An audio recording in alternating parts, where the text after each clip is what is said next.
Olá, meu nome é Fernanda Antunes, eu sou professora associada da Universidade Estadual do Norte Fluminense, sou responsável pelo setor de anestesiologia veterinária no Hospital Veterinário da Universidade, onde eu ministro também a disciplina de anestesiologia veterinária. Eu fui convidada para dar uma palestra para vocês nesse congresso maravilhoso da VetSign. Quero agradecer imensamente essa oportunidade e eu sugeri falar sobre alguma coisa sobre anestesia nesses pacientes que a gente recebe na universidade. São pacientes em algumas situações em situação crítica, né? Visto que em algumas situações o diagnóstico é um pouco demorado e em outras situações o encaminhamento demora para chegar. Campos fica um pouco distante do Rio de Janeiro, então até que o proprietário consiga toda aquela casuística, né, toda aquela situação para transportar o paciente, ficar hospedado na cidade, isso demanda um certo tempo, né, para organizar. E diante disso a gente organiza dentro de cada paciente, ou dentro da possibilidade, o material para atendimento desse paciente. A primeira coisa que eu gostaria de falar para vocês é em relação ao jejum, né, hídrico e alimentar. Isso já é um pouco estressante para esse animal. Claro que em alguns pacientes eles já apresentam vômito, eles apresentam um quadro de diarreia, alguns pacientes já têm falta de ar, já não conseguem comer e beber água de uma maneira adequada.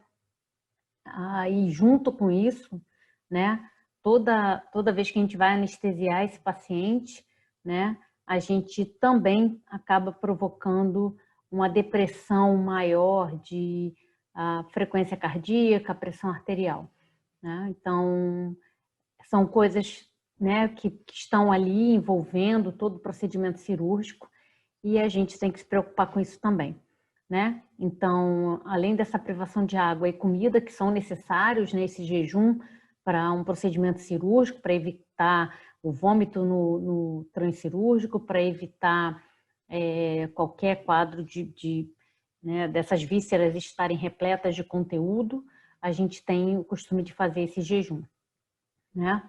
Além disso, esses pacientes serão anestesiados, como eu falei anteriormente, então precisam receber um oxigênio suplementar para poder manter a perfusão e a oxigenação tecidual, tá? Qualquer alteração nesse quadro de oxigênio, né, tecidual, ele pode causar uma lesão permanente, temporária ou até mesmo irreversível.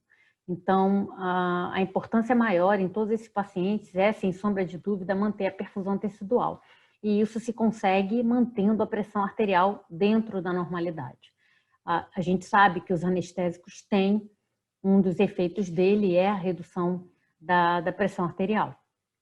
Então, a gente não quer também provocar um dano maior do que esse paciente já apresenta, né? E justamente por isso que eles são encaminhados para a nossa universidade. Outra coisa que é importante, principalmente naqueles pacientes que vêm para a gente para operar as alterações congênitas cardíacas, como o PDA, que é o principal paciente que a gente recebe hoje, né?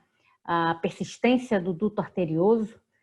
Para quem não lembra da parte de anatomia, todo o fluxo de sangue que vai para o pulmão durante a vida fetal desse paciente, ele é desviado para a aorta, justamente porque o pulmão não precisa estar funcional dentro da placenta, né?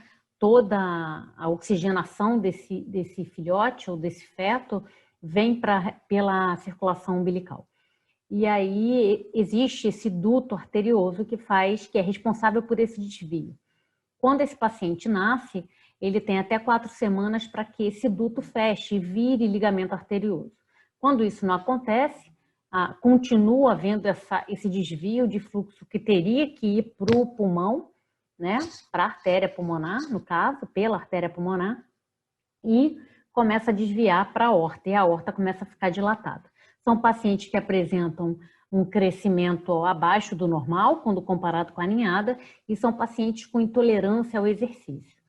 Tá? Então, na grande maioria desses pacientes que eu vou falar hoje, são realmente os pacientes que têm alterações congênitas, né? E aí fica nítido, né, a alteração de crescimento nesse paciente, e nos outros casos, nos demais casos, como do Shunt, por exemplo, esse paciente começa a apresentar um quadro de vômito, diarreia, e pode evoluir para estados convulsivos, né, ou para crises convulsivas.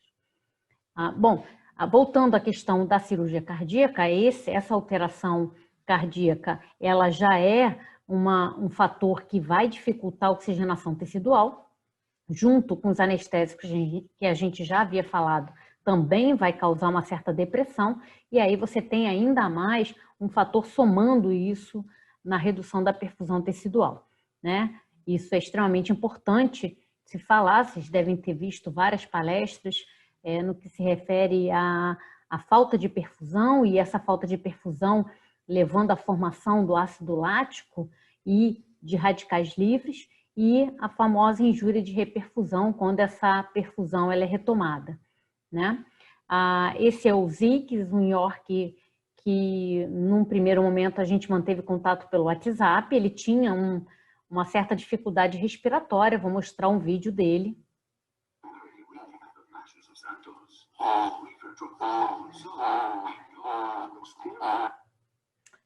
Então, o Ziggs, ele tinha, né, um colapso de traqueia e uma hemiplegia de laringe.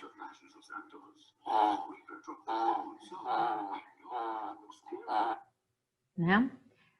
Quando o Ziggs chegou para a gente, ele tinha sido submetido a uma traqueostomia de emergência durante um atendimento em que ele apresentou cianose extrema, né? Então, a primeira opção ali foi uma traqueostomia numa clínica veterinária particular. E aqui está, esse é o pescoço, esse aqui ele já está com acesso venoso, e aqui um extravasamento, né, desse ar que deveria estar indo para o pulmão, estava extravasando pelo subcutâneo, causando enfisema subcutâneo. Num primeiro momento eu coloquei um catéter, que é um catéter 14, justamente para evitar que esse ar continuasse se projetando para o subcutâneo, aumentasse e agravasse o enfisema subcutâneo, para não se espalhar para o tórax e evitar a expansão torácica. Isso resolveu num primeiro momento, e aí, posteriormente, a gente operou o Ziggs. Quando nós abrimos, ele tinha necrose de 8 anéis traqueais. Isso resumindo muito a história do Ziggs.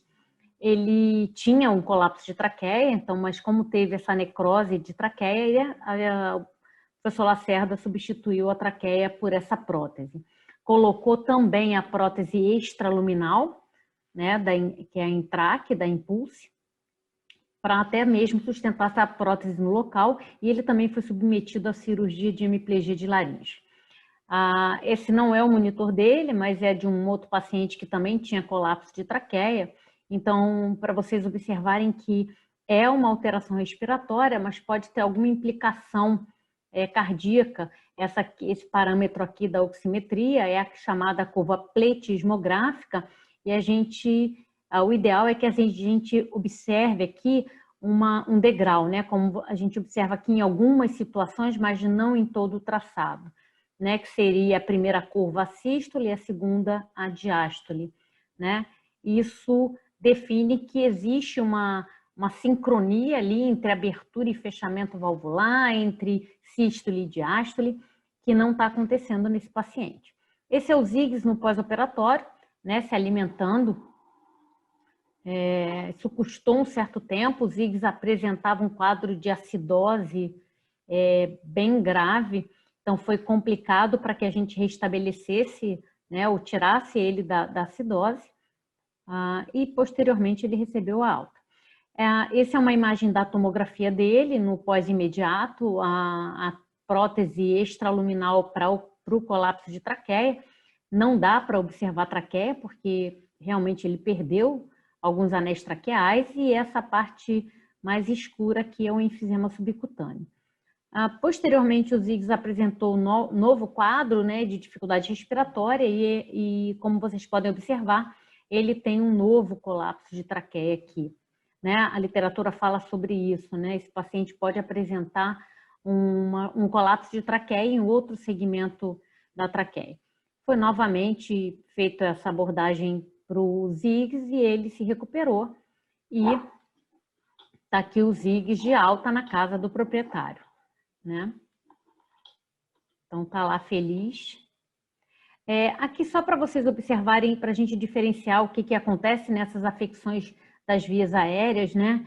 Que são um desses pacientes críticos que chegam para a gente, porque num primeiro momento a gente lida com um proprietário que percebe que esse animal sempre roncou, né? Ele ronca normalmente, isso é comum ver no bulldog, é comum ver no pug, e que está associado a um prolongamento de palato. O relato sempre é que o ronco vai melhorando, esse paciente quando corre muito apresenta a cianose, então a gente vê esse quadro se agravando ao longo da idade, né, do avanço da idade desse paciente. Então, desde cedo esse animal respira mal, e desde cedo, respirando mal, ele tem alterações pulmonares e alterações de perfusão, como eu já falei para vocês.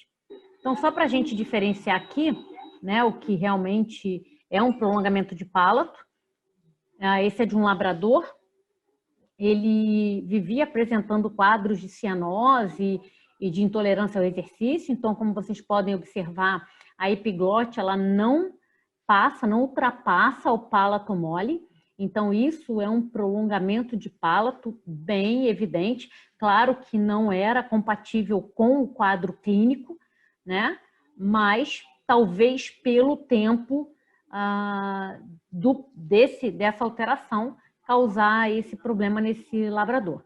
Esse mesmo animal a gente introduziu o equipamento de vídeo, né, justamente para observar se ele, além do prolongamento de palato, também tinha uma hemiplegia ou uma paralisia de laringe. Vocês podem observar que movimenta dos dois lados aqui nas aritenoides, né? Então, em princípio, ele não tem nem hemiplegia, que seria só de um lado, nem paralisia de laringe. Esse mesmo animal, como ele tinha um quadro bem grave de cianose, a gente progrediu esse exame de imagem até a traqueia para ter certeza que não tinha colapso de traqueia. Bom, como vocês podem observar, não tem colapso de traqueia. Se tivesse, a traqueia estaria, né, achatadinha, ela iria dar uma achatadinha, tá? E aí tem vários graus de colapso de traqueia. Está bem delimitado aqui a traqueia, então esse paciente não tem colapso de traqueia, o que a gente achou bem estranho para o quadro clínico desse paciente. Ele foi para casa, medicado, e após alguns meses ele apresentou a hemiplegia de laringe e a gente teve que operar. Esse quadro aqui é só para diferenciar o que seria realmente uma paralisia de laringe, né? Então, se vocês observarem, vou até abrir o som aqui para vocês verem o barulho. E observe que não movimenta nada. Então, vocês conseguem ver que não há movimentação, né? Então, só para mais uma vez, para vocês visualizarem que movimenta o palato, a língua, mas as aritenoides, elas não se movimentam, né? Então, isso é uma paralisia de laringe. Para as cirurgias de alterações congênitas cardíacas, né? Eu citei a persistência do duto arterioso, mas a gente também faz as estenoses de artéria pulmonar, as comunicações intraventriculares ou interatrial, também são cirurgias que a gente faz menos frequentes, se comparado ao fluxo que a gente tem de PDA, né? Então, a gente opera mais o PDA, em segundo lugar, artéria pulmonar, e em terceiro lugar, essas comunicações interventriculares e interatriais, né? Então, o padrão para todos esses pacientes, sem sombra de dúvida, é a pré-oxigenação, extremamente importante nesses pacientes críticos, né, que eu considero críticos. Em relação ao coração, a gente tem que ter uma ideia em relação a tudo que se fala da dinâmica cardíaca, né? Que a frequência respiratória ela está diretamente relacionada ao débito cardíaco, e a gente sabe que se a frequência aumenta muito, né, o fluxo ou o volume de sangue que é ejetado, que sai desse coração, né, ele começa a ser reduzido, e o trabalho cardíaco aumentado, né? Então, tudo isso, né, em relação a toda essa dinâmica, nós temos aí a pré-carga, a pós-carga e a contratilidade. Tá? E é claro que, em resultado de tudo isso, do débito cardíaco e da resistência vascular, nós avaliamos a pressão arterial. É claro que para esse paciente, acaba que a gente se preocupa mais em relação aos exames laboratoriais e complementares, então não é só uma anamnese, como em todos os pacientes, o exame físico é bem criterioso desse paciente, mas no caso da cirurgia cardíaca, a gente sempre tem um cuidado a mais de pedir um ECG, né, que é o eletro, para detectar se há alguma arritmia ou não, como é que eu posso prever o fluxo coronariano ou não, complementar ainda com raio-x de tórax para ver bem a silhueta cardíaca, posicionamento, tamanho, e o melhor exame, óbvio, para esse paciente é o ecodoppler. Né? Ele sim vai trazer para a gente realmente como anda a função sistólica, como as válvulas estão trabalhando, né? A função diastólica, tamanho de ventrículo e de átrio, espessamento das paredes, né? Então, seria um padrão ouro para esse paciente. Então, quando a gente tem um paciente com essas alterações, a gente não tem como operar esse paciente sem uma avaliação dessas, ok? Além dos laboratoriais, né? Que não se restringe somente ao hemograma, mas às enzimas hepáticas e renais, além de um estudo criterioso das funções hepáticas e funções renais, né? E aí a gente vai planejar essa cirurgia, né? Em relação ao que eu tenho disponível para usar, né? E qual seria a melhor escolha diante de tudo isso que eu tenho, né? Nas minhas mãos para poder avaliar esse paciente e nunca descartar comorbidades, né? Esse paciente pode ser diabético, ele pode ser um paciente com distúrbio endócrino, pode ser um animal de um proprietário fumante, tudo isso implica em variáveis que podem alterar aí a dinâmica da minha anestesia, tá? Durante o procedimento, claro, todos esses pacientes são muito bem monitorados, né? Então são monitores completos, não tem como fazer diferente, já que são pacientes com risco a mais de óbito. Né? Então, sempre o eletrocardiograma, a pressão arterial, no caso dos pacientes com estenose de artéria pulmonar, tentar visualizar ou estimar essa pressão da artéria pulmonar, a pressão venosa central, a oximetria e a capnometria, né? Não só a concentração ou a saturação de oxigênio é importante, mas o quanto de CO2 consegue sair nesse sistema, já que a gente vem falando em relação à perfusão tecidual, e manter a temperatura corporal. Pacientes que tenham as temperaturas vão caindo, o centro cirúrgico é um ambiente refrigerado, conforme essa temperatura cai, o metabolismo do animal também cai. Isso também vai alterar o metabolismo e a eliminação dos fármacos, né? Em relação à curva pletismográfica, que eu já havia falado, é esse desenho, né? Essa primeira onda é a sístole. Nós temos um degrauzinho aqui que chama-se nó dicrótico, que é o fechamento valvular, e essa segunda onda aqui, que é a diástole, né? Então, aqui só para demonstrar para vocês o que seria o ideal de um monitor, né? Claro que a frequência está um pouco alta, mas isso é por outras variáveis, né? Mas aqui eu consigo visualizar bem, né, a função da curva pletismográfica, né? Então, a primeira curva, a sístole, o nó dicrótico, e a segunda curva, que é diástole. Então, a gente precisa sedar esse paciente, né? Não tem como eu conter ou fazer qualquer contenção nesse paciente, principalmente esses pacientes aos quais eu estou me referindo, porque qualquer estresse aumenta a frequência e ele pode vir a óbito só na contenção. Então, eu vou falar de uma maneira geral, né? Claro que existem particularidades, não existe uma receita de bolo, Mas existe alguns fármacos que são mais adequados para cada paciente desses. E é sobre eles que eu vou falar. E em relação à via de administração, é claro que a gente entende que alguns pacientes são irracíveis, né? Eles não permitem que a gente se aproxime para fazer um acesso venoso. Então, existe a opção de fazer oral, existe a opção de fazer muscular, subcutâneo, né? Mas, de qualquer forma, quando eu faço a opção por uma administração oral, essa absorção é através do intestino, e do intestino ele segue direto para o fígado para ser metabolizado e depois para o rim para ser eliminado.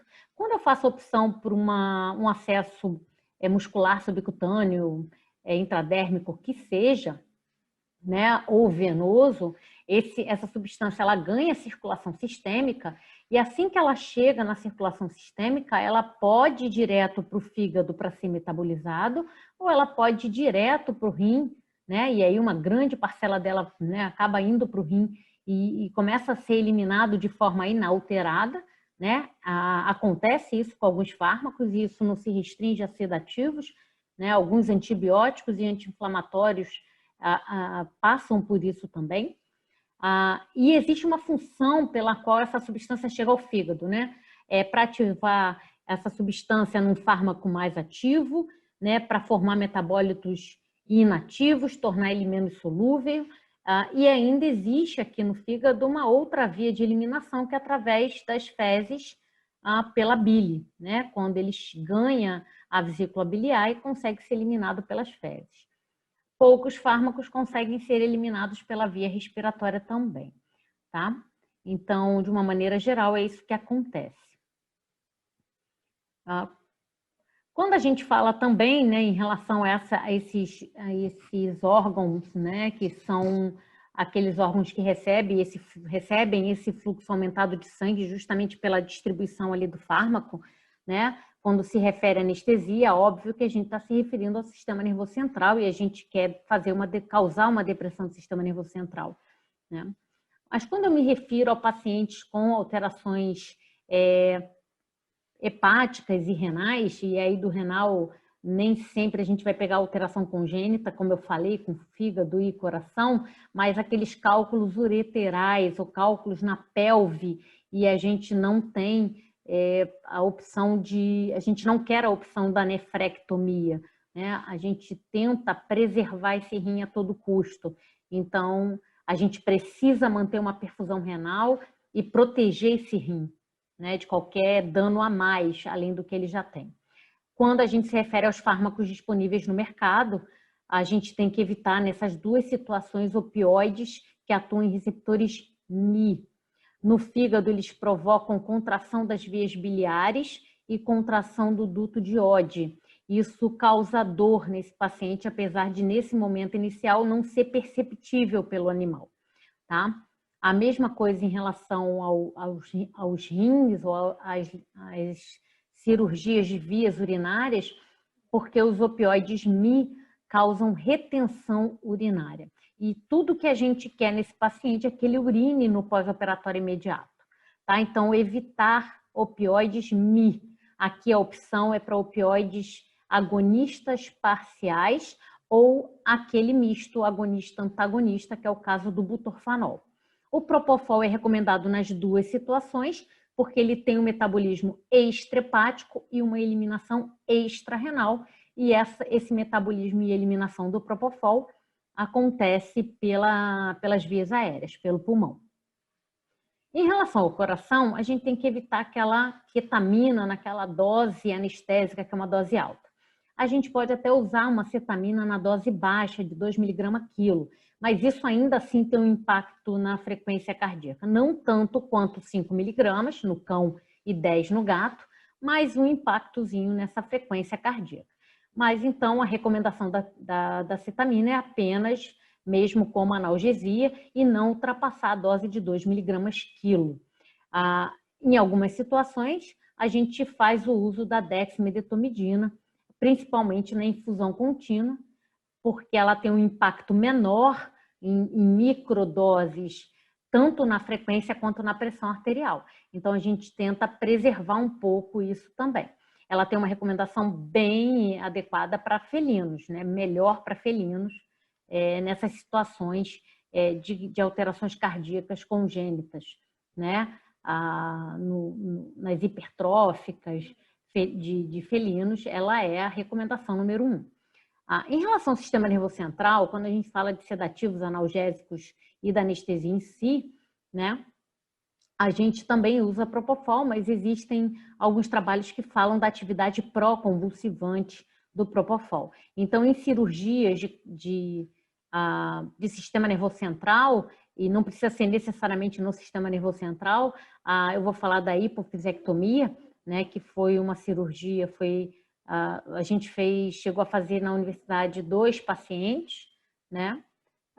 A gente usa o tiopental sozinho ou associado ao Propofol, já que ele tem uma capacidade única, e isso não está relatado nem com Propofol nem com etomidato, de reduzir a pressão intracraniana, como eles fazem, mas de aumentar a resistência vascular periférica central, que o Propofol e o etomidato não fazem, mantendo a perfusão cerebral nesse paciente. Então, essa é uma das vantagens únicas do tiopental que a gente não observa com Propofol e não observa com etomidato. Bom, de uma maneira geral, o que a gente vai observar aqui? No paciente cardiopata ou para cirurgia cardíaca, a gente vai tender a reduzir o débito cardíaco e a resistência vascular periférica para não aumentar o trabalho cardíaco. Por isso que eu falei daquela forma da dexmedetomidina, para que a gente faça a opção por fazer uma infusão contínua e não usar ela isoladamente na MPA, onde as doses são um pouco maiores, né? Então, doses acima de 1 micrograma, eu tenho uma repercussão grande nisso aqui, principalmente em cães, não em gatos. Então, eu tenho que usar microdoses de dexmedetomidina, tá? Em relação a fígado e rins, né, evitar tudo que é metabolizado puramente no fígado e eliminado pela via renal, né? A dexmedetomidina, nesse caso, ela provoca diurese como todo o alfa-2, né? Mas a gente aqui não vai falar de xilazina por conta do bloqueio atrioventricular que a xilazina provoca em pequenos animais. Nós temos os anticolinérgicos, que o principal representante é a atropina. Tem que ter todo um cuidado, né, principalmente no cardiopata, porque aumenta a frequência cardíaca.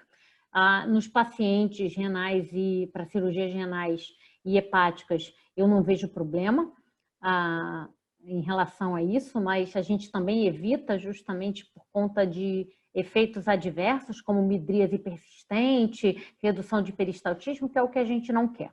Em relação ao fenotiazínico, a gente pode usar, na verdade, em ambos pacientes, né? Em todos esses pacientes a gente usa bastante. Em cirurgias cardíacas seria praticamente obrigatório, porque os fenotiazínicos têm uma ação antiarrítmica, né? Então eles são capazes de controlar a arritmia cardíaca. Então veja só, eu não posso usar um fenotiazínico para sedar um paciente para fazer um exame cardíaco, porque ele vai mascarar essa alteração cardíaca, né, a arritmia. Mas eu posso usar nesse paciente se ele estiver indo para um procedimento cirúrgico ou se eu precisar sedar ele para fazer um exame de imagem, tá? Então, os fenotiazínicos, na verdade, são importantíssimos nesse paciente cardíaco. No paciente renal e no paciente hepático, também. Qual é o único parêntese que a gente abre? O fenotiazínico, ele reduz o limiar convulsivante, né? O paciente com shunt, ele às vezes chega num nível, né, dessa comunicação de vasos ali, ele chega a causar convulsões no paciente. Mas existem relatos da literatura específica para esses procedimentos que relatam que os fenotiazínicos reduzem os casos de convulsão. Ainda não está explicado o mecanismo pelo qual ele faz isso, mas existem relatos falando sobre. Então, eu uso e nunca tive problema nenhum. Em relação ao alfa-adrenérgico, que nesse caso aqui é a dexmedetomidina, né? a gente já falou em relação à resistência vascular periférica. Em relação ao benzodiazepínico, eu não recomendo nenhuma das duas situações. O benzodiazepínico, ele precisa passar pelo fígado para se tornar, né, para aquela substância fazer o metabólito ativo, né? E aí ele demora muito para ser metabolizado e eliminado nessas condições aqui do paciente hepático e renal. E no paciente cardíaco, apesar de ser relatado como uma substância que mantém uma estabilidade hemodinâmica, né, ela às vezes excita o paciente. Então, a gente não usa muito. Eu, particularmente, não gosto. Em relação aos opioides, eles têm, guardadas aquelas devidas proporções que eu já falei, eles têm uma vantagem, né? No caso do paciente cardíaco, o fentanil ou a morfina, que são aqueles opioides de ação em receptor MI, eles são importantíssimos nesse paciente porque eles reduzem o débito cardíaco. Então, também seria uma substância praticamente obrigatória nesse tipo de paciente. Aí você pode aumentar ou reduzir a dose de acordo com o nível de sedação que você quer. Nos casos do paciente renal e hepático, não. Aí seria só o butorfanol, que atua em receptor kappa, e a buprenorfina, que ela é parcial MI, e por isso não está relacionada a nenhum efeito colateral, como os efeitos colaterais do fentanil e da morfina. A metadona também seria uma opção, né? Nesse caso aqui, já que a metadona, apesar de ser MI, ela tem alta ligação proteica, então ela fica menos disponível sistemicamente, vamos falar assim. O tramadol não é indicado em nenhuma das duas situações, tá? O tramadol aqui no paciente para cirurgia cardíaca, por um efeito dele em canais de cálcio do tipo L, que estão presentes no coração. Então, pode ser que ele altere em algum momento a frequência cardíaca, mesmo com o uso do fenotiazínico na MPA. Então, a recomendação é para que não se usa. E ele também nem é tão analgésico assim. No caso dos pacientes com alterações renais e a questão hepática, é que o tramadol ele também precisa do metabolismo hepático para liberar o metabólito ativo dele, que é o M1. Então, como o fígado ele tem um shunt, ou seja, ele tem um desvio vascular, isso não vai acontecer com tanta eficácia, vamos dizer assim. E ele, apesar de ser fraco em receptor opioide MI, já foram relatados que os efeitos de retenção urinária, com o uso do tramadol. Em relação aos anti-inflamatórios, né, eu tenho uma preferência maior para os seletivos COX-1, já que eles são mais analgésicos do que anti-inflamatórios de fato, apesar de alguns representantes do COX-1 ter uma atuação em mediadores inflamatórios, né, terem alguma ação em ciclooxigenase do tipo 2, mas não é o seletivo COX-2. O problema do seletivo COX-2 é que ele acaba inibindo completamente a prostaglandina. E aí, nesse paciente renal, eu posso ter um problema maior. Existem trabalhos relacionando a inibição completa das prostaglandinas, né, que é o papel principal da COX-2, alterando a perfusão tecidual. Então, a prostaglandina do processo inflamatório ela é importante também para a manutenção da perfusão renal, da homeostase, ela também controla o sistema renina-angiotensina. Então, uma vez que eu use esse seletivo COX-2, e aí ele vai inibir a prostaglandina, eu posso ter esse efeito direto renal aqui. Tá? Em relação aos agentes venosos, eu já comecei a falar alguma coisa sobre eles, né? E o tiopental volta aí, né, para uso, não foi só pela história do Covid, né, já que o Propofol vem sumindo no mercado e cada dia mais caro, mas não é só por isso que o tiopental volta, é porque realmente a função que ele tem em relação à pressão arterial, a hipotensão dele é menos evidente do que a hipotensão do Propofol. Aquele efeito cumulativo dele não é pela lipossolubilidade, mas por uma propriedade farmacológica que ele tem, que é o coeficiente de partição, que é um pouco mais alto do que do Propofol, por isso que ele acaba se acumulando. Então, para as cirurgias de sistema nervoso central, eu uso o tiopental isolado ou associado ao propofol, né? O etomidato eu não uso em situação alguma, mesmo sendo indicado para as instabilidades hemodinâmicas, para o paciente cardiopata em potencial, ele tem aqueles efeitos colaterais de mioclonia, a vocalização, que não são adequados para esses pacientes que já chegam para a gente num estado comprometido. O propofol, ele, como eu falei anteriormente, ele tem uma indicação no paciente com alteração renal e com alteração hepática, então é uma boa opção a gente manter até quando a gente faz a opção pela anestesia total intravenosa. Nós já fizemos isso algumas vezes e não tivemos problemas com nenhum paciente. A ketamina ressaltando, ou cetamina, ressaltando a importância dela como analgésica, né? E o midazolam eu teria ressalvas, ou o diazepam eu teria ressalvas, mas é sempre bom ter no centro cirúrgico para se algum paciente desse apresentar algum quadro convulsivante ali. Em relação à questão pulmonar, sem sombra de dúvida, a ketamina é a melhor escolha para a gente associar na MPA.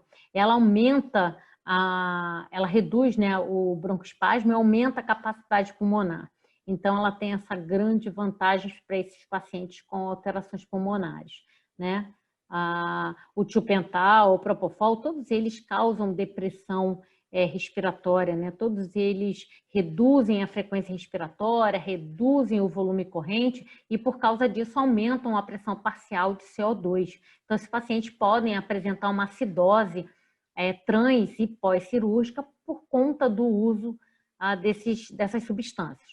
Então, normalmente, na MPA, a gente associa a ketamina em dose analgésica, né? Outra opção seria para esse paciente a anestesia local, né? No paciente com alterações cardíacas, né? Você, tanto para cirurgia cardíaca quanto o cardiopata para algum outro procedimento, se ele estiver heparinizado, a gente evita fazer esses bloqueios locorregionais, tá? Porque antigamente a gente fazia muito circulação extracorpórea, usava o equipamento de ECMO, então a gente tinha que heparinizar, começar a heparinizar esse paciente 2 horas antes. Então essas funções poderiam causar algumas hemorragias. Hoje em dia é menos comum a gente heparinizar um paciente, porque existem técnicas de impedir o fluxo cardíaco sem dano para esse paciente, que é o inflow occlusion, tá? Nos casos dos outros pacientes, né, para cirurgia hepática e cirurgia renal, a gente usa muito anestesia regional, né? A epidural ou a RAC, elas são importantíssimas ali para agregar um valor analgésico. É claro que quando a gente propõe, né, a técnica de total intravenosa, que é ativa, não há necessidade de um bloqueio locorregional, né? Se você fizer a PIVA, né, que é a parcial intravenosa, e se você quiser agregar um valor analgésico, a lidocaína isolada ou associada a BUP, entre L7 e S1, são boas alternativas. Voltando aos opioides, só para deixar isso bem claro, né, que eles são importantes, principalmente nas cirurgias de tórax, né, tanto no paciente com alteração pulmonar, quanto no paciente com alteração cardíaca. Deixar claro que eles são ótimos analgésicos, eles são considerados padrão ouro, mas que eles reduzem o peristaltismo, aumentam a pressão intracraniana, e a hipotensão arterial e o prurido estão associados à liberação de histamina causado por esses opioides que têm atuação em Mi. E o principal representante responsável por isso é a morfina, né? Então, a morfina é a principal que causa a liberação de histamina ali. Então, nós temos sempre que ter um corticoide à mão para poder reverter essa situação. E a escolha, claro, né, do opioide ali vai depender do que eu quero. Já falei da especificidade de cada cirurgia que a gente faz, mas quando eu fico em dúvida entre morfina e fentanil, vai depender da duração de ação que eu tenho, se é da potência, né? Então, por exemplo, se eu quero uma potência analgésica, fentanil. Se eu quero uma duração maior, morfina, né? E aí, claro que nós vamos respeitar cada paciente, se é um paciente neonato que tem mais água corporal, se é um paciente idoso ou geriátrico que tem mais gordura corporal, e a gente vai trabalhar com isso. Por quê? Porque o fentanil, por exemplo, ele é mais lipossolúvel e a morfina é mais hidrossolúvel. Então, existe também essa forma da gente adequar o analgésico de acordo com esse paciente. E aí eu vou escolher se eu vou fazer a administração intravenosa, intramuscular, subcutânea, epidural, intratecal ou transdérmica, porque existe o PET de fentanil, por exemplo. Se eu colocar uma morfina epidural, por exemplo, ela vai durar 24 horas. Né? Se eu fizer intravenosa, 2, 3 horas. Né? Existem relatos falando que a administração intramuscular dura 12 horas. Então, depende do que a gente quer realmente. Só para ficar bem claro, quando eu uso, né, a metadona, fentanil e morfina, que são opioides Mi, eu posso bloquear ou parar a ação deles com butorfanol, que é antagonista Mi, mas agonista kappa, ou utilizar uma naloxona, que é um antagonista total. Né? E aqui só para mostrar o efeito de cada opioide desse de acordo com o seu receptor. Então, por exemplo, a morfina e o fentanil, que atuam em Mi, eles vão causar constipação, depressão ventilatória, né, dependência física, retenção urinária, mas, por exemplo, o butorfanol, que atua em kappa, vai fazer diurese, vai fazer sedação, vai fazer miose, tá ok? Esse é o nosso cirurgião, professor Lacerda, André Lacerda, eu chamo ele carinhosamente de Chuck. Tem quem fale que ele é mais parecido com Beetlejuice e tem quem chame ele também de Sr. Burns, né? Só uma brincadeira à parte, né? A gente fez muitas dessas cirurgias na total intravenosa, isso não agrava, não prejudica esse paciente em nada. Então, existem situações em que a gente faz a opção por isso. Essa foi uma das primeiras pacientes de PDA, né? Só para mostrar para vocês aqui a dilatação, já que você tem um desvio de fluxo, a aorta fica sobrecarregada, a tendência dela é dilatar. Se ela dilata, o vaso fica bem mais, a parede do vaso fica mais fina e friável. Então, toda essa manipulação tem que ser feita de uma maneira bem cautelosa para que não se rompa esse vaso. Normalmente a gente trabalha com clipador, isso é como se fosse um grampo, então ele trabalha igual um pregador, então ele faz assim, né, para obstruir o fluxo. Né? Então tá aqui colocando, os grampos estão aqui, encaixa no clipador e vai colocando o clipador ali. Tá aqui, né, os 2 clipadores, né, e a forma como se coloca, né? Então se disseca, né, de uma maneira bem cautelosa e o mínimo possível e encaixa esse clipador e a gente aperta como se fosse um grampeador.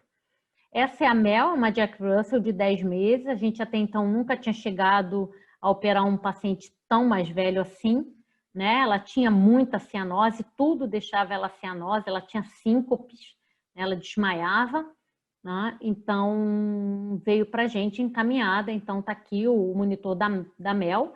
Né? Se observa aqui um infradesnivelamento do segmento ST, né? Demonstrando que ela já tinha áreas de isquemia miocárdica e a curva pletismográfica não bem clássica daquelas que a gente gosta. Né? E tá aqui, a Mel, ela, apesar de ser uma cadela pequena, o PDA dela era grande, então foram colocados 5 clipes na Mel. Tá ela aqui no pós-operatório, acordou, comeu, se alimentou super bem e ela tentando fugir da gaiolinha. Essa é a Mica. A Mica não tinha PDA, mas ela tinha persistência de arco aórtico. Ela chegou para a gente com 52 dias de vida, com 2,5 kg, era a maior cadela da ninhada e a partir de 30 dias começou a apresentar esse crescimento diferenciado. Né? Então, ao raio-x contrastado, o contraste parou aqui na base do coração. Então, persistência de arco aórtico, que é uma anomalia do anel vascular. Exames laboratoriais de Mica dentro da normalidade, e o que me assustou em Mica foi isso aqui. Tá aqui, ó. Absurdamente desidratada, né? Ela vomitava muito, mas postergar essa cirurgia não iria melhorar o quadro clínico da Mel. Esse é um catéter 20, né? Apesar de ser um catéter relativamente grande para o tamanho da mel, a gente entende que numa intercorrência a gente precisa ter uma via de acesso boa para infundir substâncias de emergência. Mica na mesa cirúrgica, quer dizer, o campo cirúrgico para esses pacientes que têm alterações congênitas é bem restrito. Aqui está o monitor da mica. Então, apesar de ser uma alteração gástrica, a gente percebe que tem alteração, né? Acaba sendo refletindo essa alteração no coração também, e a curva pletismográfica nada bonita, né? E aqui está a mica no pós-operatório. Vou deixar.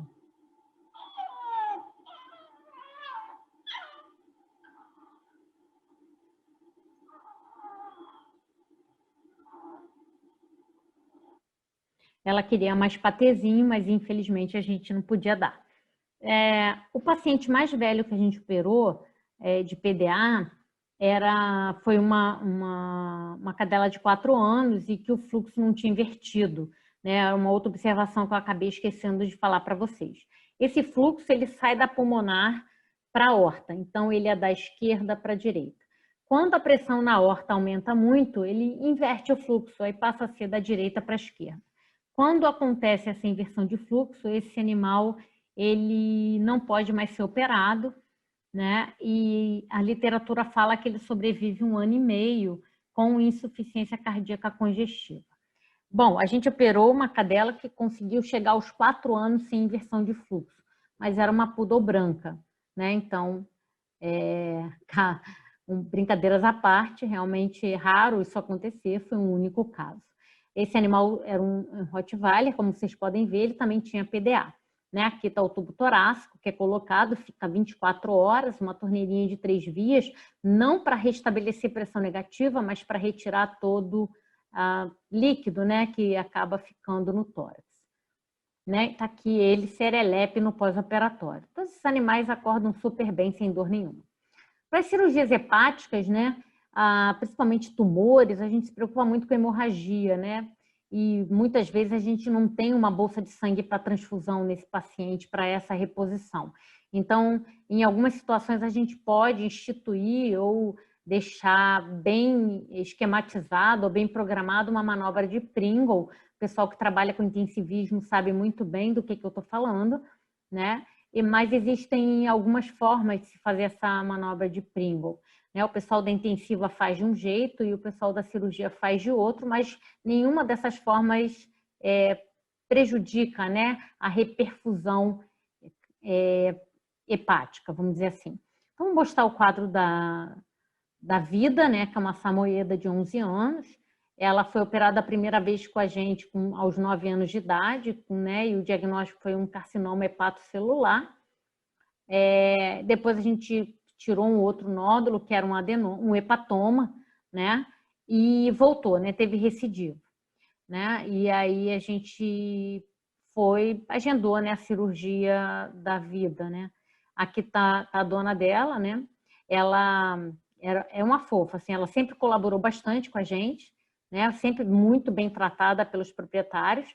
Aos exames laboratoriais, ela apresentou apenas fosfatase alcalina aumentada.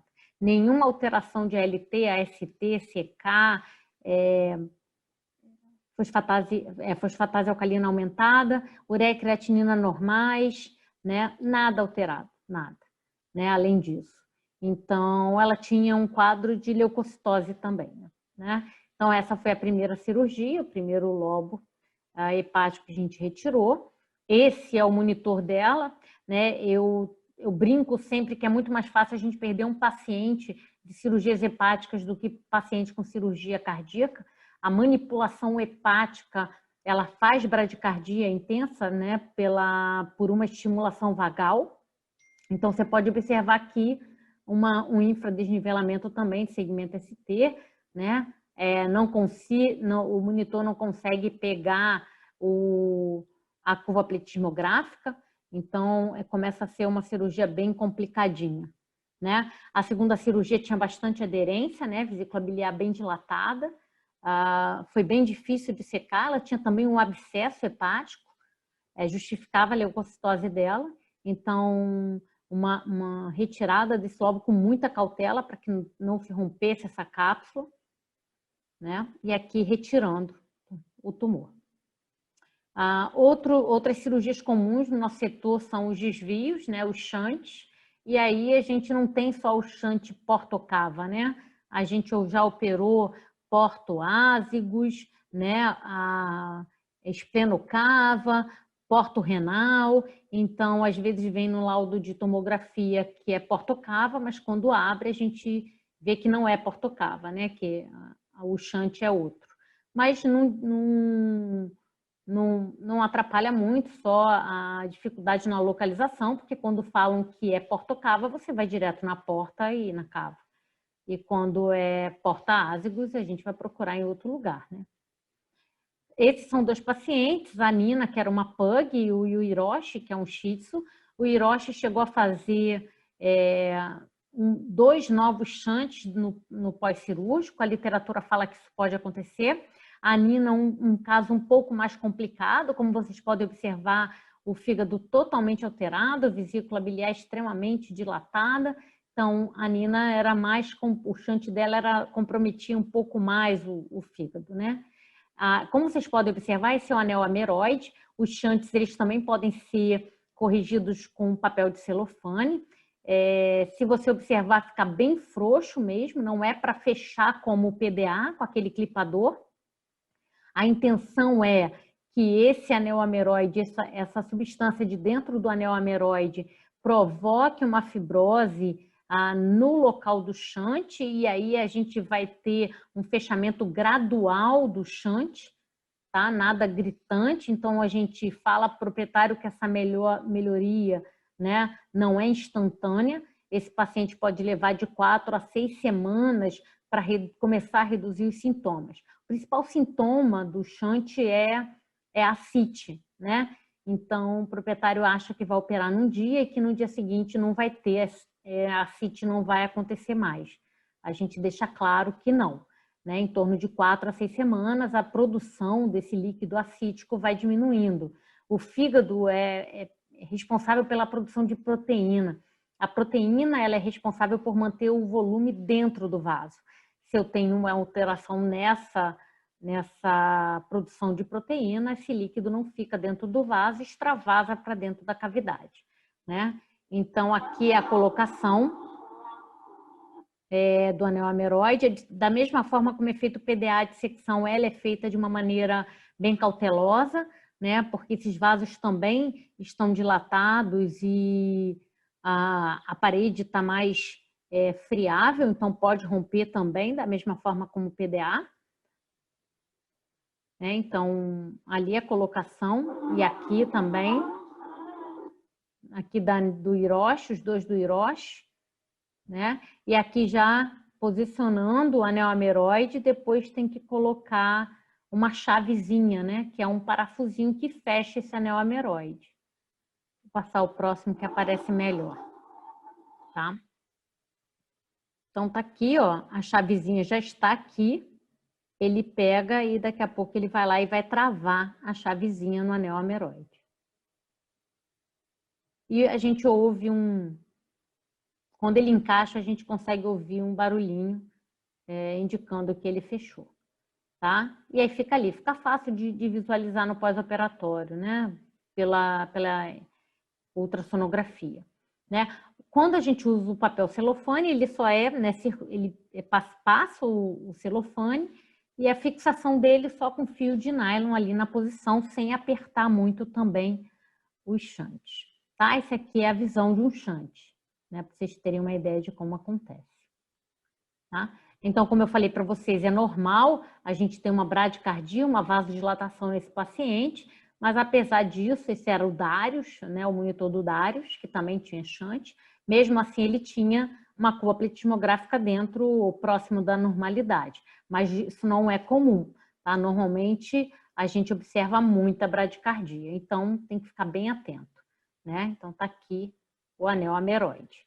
Tá? Esse é o Edu. Ele tinha um shunt esplenocava, né? Então, tá ele aqui no pós-operatório, se alimentando. Normalmente é isso que a gente observa nos nossos pacientes, eles já acordam com fome, né, querendo se alimentar. E aqui o Edu, como ele é de uma colega veterinária, que é a Raquel Mosna, né, ela fez o pós-operatório em casa, né? Ele não ficou internado, não precisou ficar internado. Tá? Então tá lá o Edu, comportamento normal. Tá? E tá aqui. Cadê ele, Duduzinho? Cadê ele, safadinho? Cadê ele? Cadê ele, gente? Ih, pirou. Cadê Duduzinho? Tá mais um quieto. É muito bom a gente poder ver um animal desse recuperado. Existem também os shunts múltiplos, né? Os desvios múltiplos, e aí a gente tenta fazer o fechamento do máximo de shunt que a gente consiga, né? Então, esse foi um dos casos desafiadores que a gente recebeu aqui, né? Vários shunts, tinha shunt para todo lado. A gente fez, era uma vira-lata, né? Uma SRD, essa aqui foi muito interessante, ela tinha a produção de líquido acítico de maneira absurda, ela ficava cianótica porque não conseguia expandir o tórax, tamanha quantidade de líquido que era produzido, né? A Petúnia, o nome dela. No caso dela, como eram muitos shunts, então os principais ficaram com anel ameroide, os secundários foram feitos com papel celofane, devidamente autoclavado. Nos casos dos cálculos, que são os pacientes mais complicados que a gente recebe, né, que são os cálculos ureterais, né, a gente às vezes pega um quadro desse, né, de infradesnivelamento. Todos os pacientes com obstrução normalmente apresentam hiperpotassemia, então é extremamente importante também nesse paciente mensurar os eletrólitos, né? Então o potássio ele tem uma interferência direta na frequência cardíaca. A curva pletismográfica aqui não está muito boa, né? São pacientes com uremia, estão todos cheios de alteração, e a lesão, às vezes, renal bem avançada, né? São pacientes, a gente não pega paciente com uma creatinina baixa, né? A gente pega, geralmente, um paciente com creatinina 9, 12, a gente já pegou caso de paciente com creatinina de 22, 23. Né? E justamente por causa disso a gente tem que operar, porque só existe uma forma de reduzir essa creatinina se o tratamento clínico não resolve, é retirando o cálculo, tá? Mas na maioria das vezes a alteração ali do eletro seria um aumento da onda T, né? Ela ultrapassa o complexo QRS. Então, se vocês observarem, isso aqui é um ureter, claro que é uma foto bem aumentada, né? Então, o cálculo está aqui, a porção proximal do ureter dilatada por conta da presença do cálculo, e aí fica fácil de identificar ali até na palpação do ureter, porque ele é bem fininho, e a parte distal desse ureter, né, menorzinho, tá? Então, esses pacientes, a gente conseguiu fazer alguns também na total intravenosa, né? Essa é a Laís, e acabou que não entrou aqui o pós-operatório deles, também acordam praticamente fazendo xixi, né? E o último caso, que foi o mais desafiador para a gente, foi operar 2 macroadenomas de hipófise. O caso que eu vou mostrar para vocês é a chupeta, né? Ela era uma mestiça de poodle, né? E ela tinha hiperadreno e hipertiroidismo. Então, no momento que se tira, né, o macroadenoma que está causando o hiperadreno e o hipertiroidismo, né, esse paciente evolui drasticamente para o contrário, né, para o hipoadreno e para o hipotiroidismo.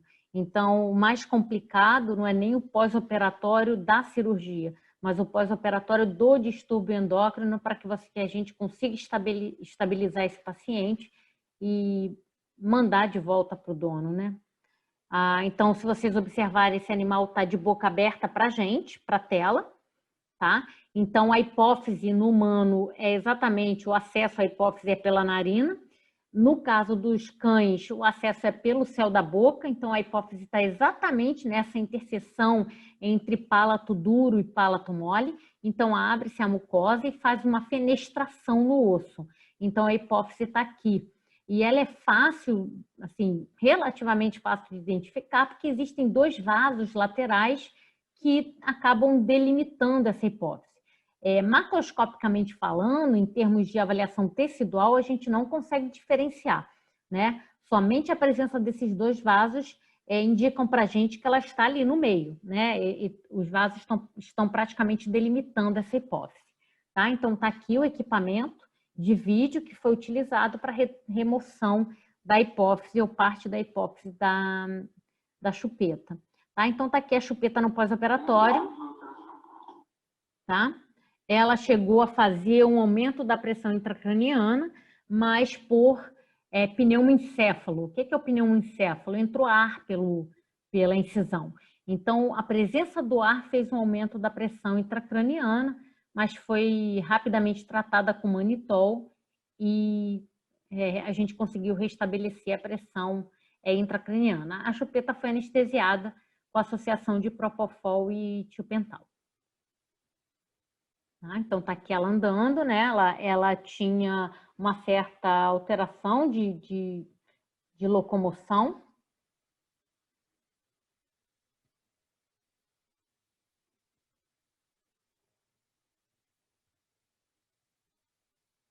E 24 horas após a cirurgia, chupeta andando normalmente, né? Se alimentando normalmente, e a dona satisfeita, né?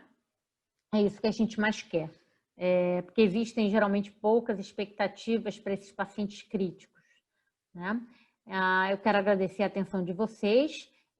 Quero mostrar um pouco da nossa realidade. Esse é o nosso hospital veterinário da UENF, em Campos dos Goytacazes. Esses são os telefones do hospital veterinário, esse é do meu gabinete, mas quem quiser entrar em contato comigo para tirar alguma dúvida, estão aqui os meus contatos ou as formas de me achar. Tá ok? Se quiser os trabalhos que eu utilizei como referência, e eu uso como referência para sedação e anestesia desses pacientes, eu terei um imenso prazer em disponibilizar para vocês. E, claro, né, respeitando o delay, né, que a gente tem, apesar de estar tudo sendo remoto, a gente também tem muitas atividades remotas. Então, quero agradecer mais uma vez ao pessoal da VetSign por essa oportunidade, pelo privilégio de estar aqui compartilhando um pouco da minha experiência com esses pacientes bem assustadores, né, para anestesia, mas como vocês puderam ver, não é nada tão complicado assim, né? Então, estou à disposição para vocês e agradecer mais uma vez aí a oportunidade de estar aqui com vocês. Um grande abraço, fiquem com Deus, se cuidem, tá ok? E eu aguardo aí o contato de vocês. Tchau.